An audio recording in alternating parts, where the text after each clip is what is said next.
Israeli gunfire across the territory.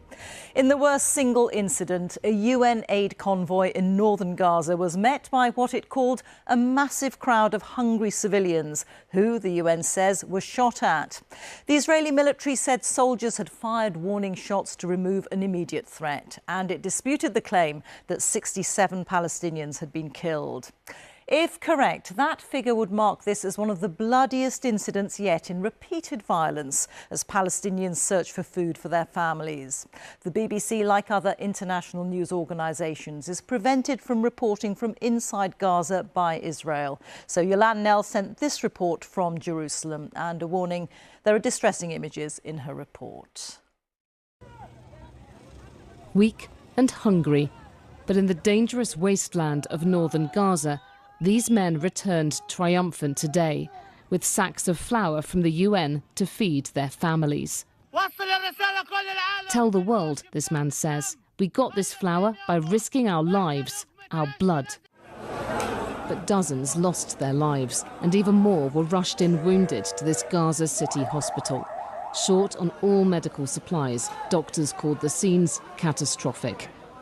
Witnesses described Israeli forces opening fire. We saw the trucks approaching, so we moved towards them. They started shooting. We raised our hands like this, says Mokhie Zitouna. We were running and signalling that we had nothing, that we were peaceful. Then they started shooting at us. The latest bloodshed, added to UN figures, brings the number of Palestinians reportedly killed waiting for aid over the past 2 months to around 1,000. Israel's military says that in the latest incident, its soldiers felt threatened by a large crowd and fired warning shots.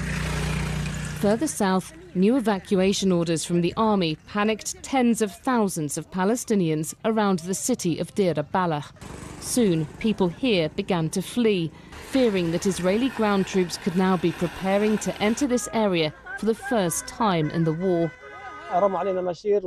They threw leaflets at us, and we don't know where we're going, says Adi Abu Khanes. We don't have shelter or anything. Holding up empty pots and dishes, Gazans want their desperation heard. Most are displaced and surviving on 1 meal a day, if that. Malnutrition is rising. We want the war to end and the crossings to open.